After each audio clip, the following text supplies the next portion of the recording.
सुनो भौजी हमार मन कहना एक बात सुनो भौजी हमार मन कहना एक बात सुनो भौजी हमार मन कहना एक बात सुनो भौजी हमार मन कहना एक बात भैया सखिया न बतिया बैठो हे हमारे सुनो भौजी हे हमारे सुनो भौजी बनटिया सना है ने लारा बैठो हे हमारे सुनो भौजी बनटिया सना है ने लारा बैठो। DJ Shivnarayan music by Riya studio Khagaria.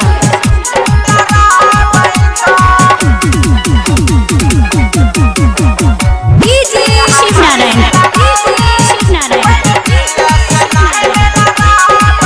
जब से भैया हमार गला रहे गुजरात तब से भौजी बड़ी रहे खुशहाल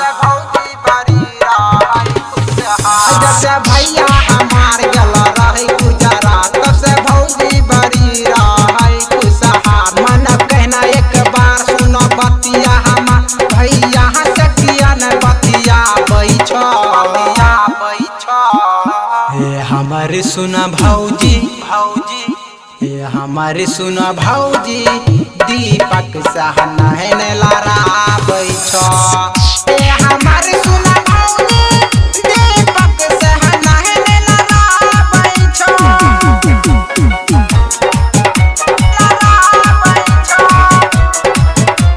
music by Riya studio Khagaria. DJ Shivnarayan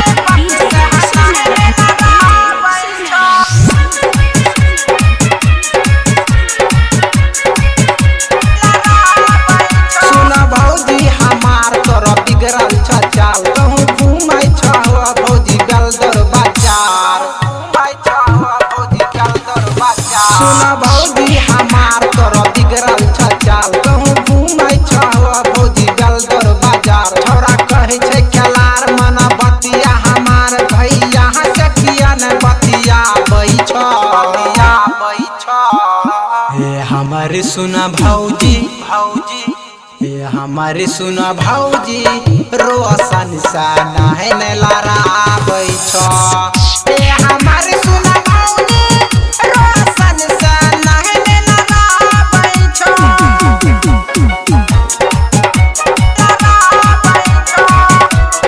music by Riya studio Khagaria. DJ Shivnarayan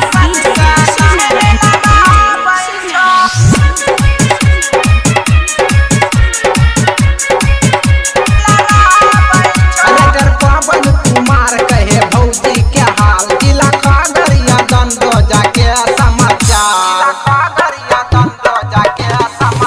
लेटर पवन कुमार कहे भौजी के हाल जिला खगड़िया दंदो जाके समाचार सुनो भौजी हमार मन कहना एक बात भैया सखिया न बतिया बैठो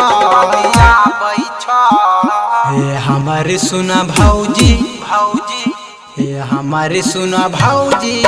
बनटिया सना है ने लारा बैठो।